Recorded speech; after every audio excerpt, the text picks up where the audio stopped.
Yeah, man. We'd be jamming. Sometimes in life, you just gotta jam, man. Take a deep breath. Captain, breathe with me.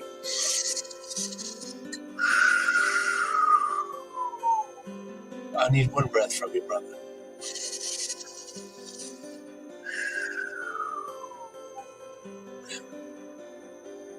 Welcome to Little Lavender. This is the pseudo meditation. It's not a real one. I'm stressed. I'm squeezing my balls. And with that, we'll bring us to awareness and present. Hey, man, how come you don't want to take a deep breath with me? I didn't hear you. I got my volume turned all the way off. Brother, we need rigorous honesty, not just to tell the truth when it's convenient to oneself. Why not? Why not tell the truth? You did hear me. I didn't hear you. My volume is very, very low. And then I caught it, and I did it. When I went, go play it back. Rewind it a little bit. Get your breath. Said wow, dude, episode 79 of A Little Lavender, and we have not killed one. Prosecco. What are you drinking? Cheers to you. This is a like that, that non-alcoholic beer that I like, that Clofus Houston or whatever. They made a grapefruit kind of a spritzer thing, and it's non-alcoholic, and it's really nice, man. It's so I can put my pinky out with this kind of a drink. Oh, you do that anyway. You're on the road. You're coming back. It's how was the show? You did a festival in Copper Mountain, Colorado. In Colorado, it was great. Amazing. Right next to South Park. So we saw all the South Park guys. They all came to the show. Did it was fun. It was Colorado's a blast, man. Have you ever been? No, I've never been there. Where is it? Is it on the East Coast? It's on the East Coast. It's just north of. I've been there. Of course, I've been to the East Coast. I like the ocean. They have the beaches in Colorado are spectacular, and they're known for their beaches. And, yes. In fact, I bought real estate there one time, and we enjoy our sunrises facing the ocean. It's beautiful. I love Colorado, man. Vail, Colorado, grew up skiing there. Copper Mountain is where your festival was, and it was a yacht rock festival. Yeah, it was a yacht rock festival in the mountains. A lot of fun. Very strange, though, if you ask me, when you put one band on before another band. So we were the headliner. We were brought in to be the headliners yesterday. But the band that played before us played 30% of the songs that were in our set.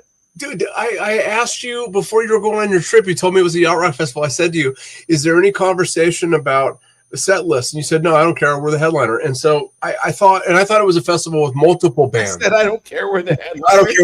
I don't care. We're the headliner. So I still thought, and you just said what you normally say. You're very confident in your band. Your band's incredible. You guys play this music at a level that it deserves to be played, and not all very few acts do, regardless of genre. But in your particular genre, the music is so good and complex, and you have, as a producer, and I admire you for this, you've taken the time and the focus to create to reproduce these songs in their original state, probably better than a lot of the original performers can even do now. Yeah, I am being really nice. I'm being true. I'm speaking the truth. Look, I'll be an asshole when I can be. I can't in this moment.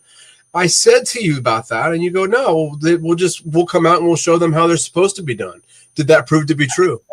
I said we're going to show them how it's You were in a mood, man. Last time I talked to you, I it's like, wow, I wasn't blinking. I love it.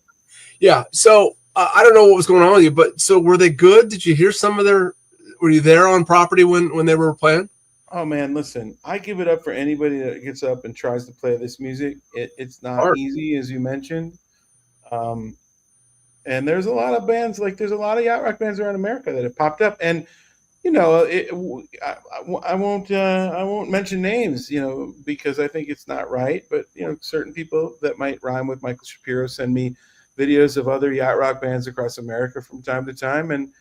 And listen, we are such fans of the genre and the music of that era, and we feel like we're ambassadors of that music nationally, and we feel that more people that come to the party, the better for all yacht rock. So not you. I'm speaking your same language. You're a musician, right? At one point, you played live. At one point, you had shows, and you would go out and see other artists play.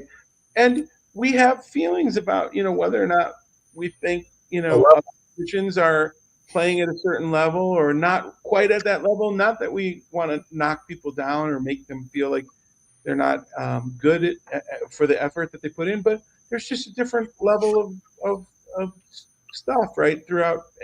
I mean, listen, not every refrigerator is made the same, too, right? But obviously, the band that you were on the bill with, they have to be at a certain level to get invited to play a festival like that. Somehow, some way, whether their assets and their promotion material was better than they are live. I mean, there's a lot of original bands, famous people that have incredible songs, and when they go out, their album comes out, it precedes them, and they blow up.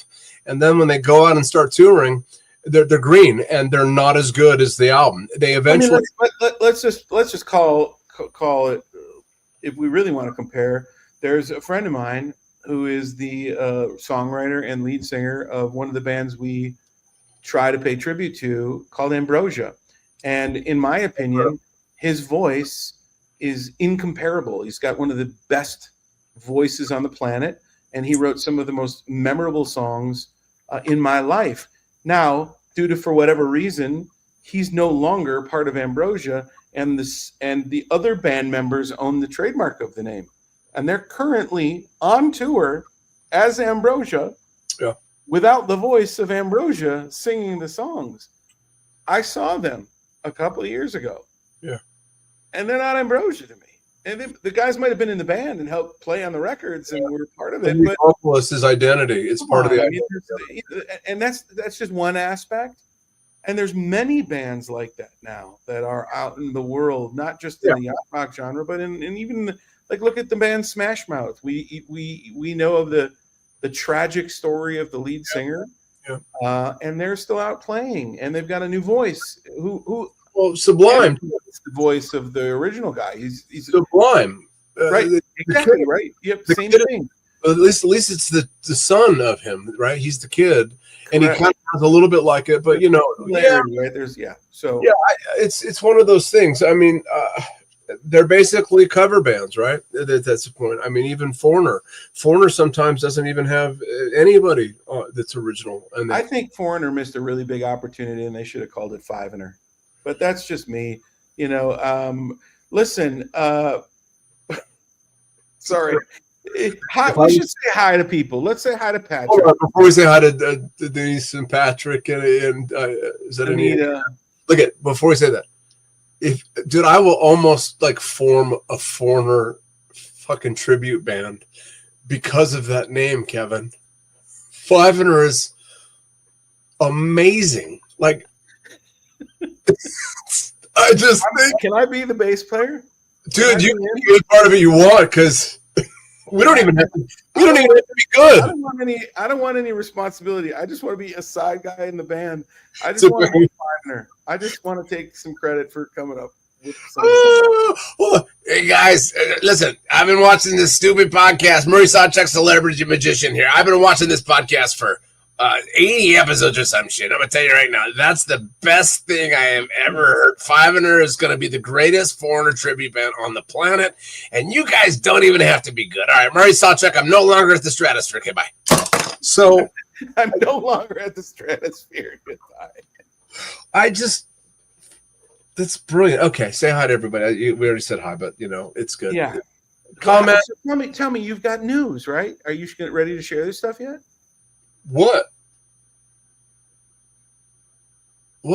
Did you not? Are you not? You don't have some shows to announce? No. I thought you had you were working on some stuff. No. Why do you think that? I have a friend that said to me that they were really upset that there were no Reckless in Vegas shows to go see. Was it me that said that? No. I just want you to know that there are mutual friends that we have that are talking that they're not happy that you're. I said, Michael is really taking some quality time right now. Why am I your spokesperson? Like, what? Why do they come to me and ask me like what's going on with Reckless in Vegas? You're almost being kind, but you can't quite stay there, can you? I answer very politically. I say Michael's really taking some time to get to know himself and find the joy and the root of his creativity right now, and he's reinventing. I also Reckless in Vegas, and I said that you're going to come out kind of in a Zoe Bowie way right now, and do Reckless in Vegas in like vinyl pants, and no. If you're being serious about that, I think you are. There's nothing to announce, and I mean, I'm in discussions with a couple of buyers that want us to play a couple like spots. who? We might go back to Aliante. We might go back to Vix. It's possible. Look, I'm rebuilding my body and my knee, and spiritually getting reconnected with music. I got to tell you, man, I know you do this. You've done this way more than me, but being in the studio working on music, and especially the original stuff, has been so. It's frustrating because I don't have the tools you have, experience, but I'm learning so much. And when we get off the podcast today, I do have a question for you regarding that. We won't bore anybody with that. Look at everybody's commenting, right? No tech talk. Anyway, but I'm not in a hurry to do it. I mean, Paige was asking me the other day about it, and Ronnie asked me, and Chris is good playing or not playing. He could give a shit. He's funny about it. Jack would be. I had lunch with Jack the other day, and we talked about it a little bit. So we'll see. I don't know. I have a weird live performance thing going on right now. Nothing wrong with it. Listen, there's reasons why musicians take a minute, right? It's okay to, I think that I want to come out with a reason, and one of them would be the album being released next year, right? The Boyd idea is next year, Can I put a request in for when you do a CD release party? If you do something like that, can it be on a Monday, Tuesday, or Wednesday? Sunday works for me too. But I'd like to come and celebrate with your endeavor. It's going to have to be a Saturday, man. How am I going to get 400 people to come? I'll wish you luck from afar then. No, maybe it'll align. You know what? Before I take the date, I'll talk to you about your schedule next year, and we'll see if maybe it aligns. Run everything by me before you book anything. Just I think that's a nice thing, a nice gesture, right? Careful, you'll be managing me soon if you're not. No, that won't happen. You just asked to run everything by you. That sounds like a fucking manager. You can't manage the unmanageable. I learned this many, many years ago. Dude, I am a perfect artist to manage. No, you're not. Why do I keep getting blinking? Do you see that happening? I know you got like some this EDM thing going on in there. That's why I brought up Zoe Bowie, like the Retrovox vibe. I think you should have a new show called Reckless in Vegas Retrovox. Somehow I want to get that 5-inner in there. It's classic. Oh man, that's a fun one. I came up with that one years ago when I was working at this piano bar called Howl at the Moon. Was it when you were doing that? What was it called? Stick or some shit? What was that outfit? Spank.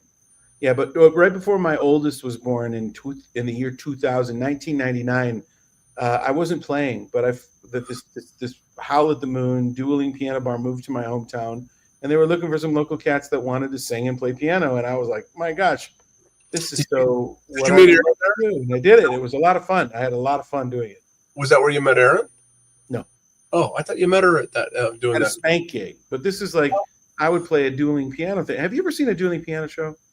So I've seen many of them, but the one that sticks out is the one that was over that venue that's right off of by where Carnival Court is. It's a Caesars. I guess that's Harris. Two twins, right? Two girls. Yeah, two blondes.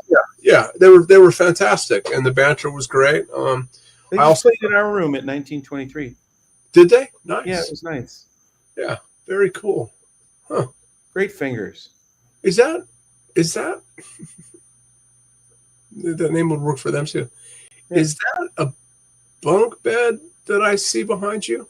So we pulled in. Like, this isn't the second time I've stayed in this hotel. If you remember, a couple months ago, I drove from Manhattan to Las Vegas because you're flying. Yeah, 2 nights on the road. And the second night I stayed here in Grand Junction, Colorado, at this really cute boutique hotel that's got a great restaurant on the 4th floor.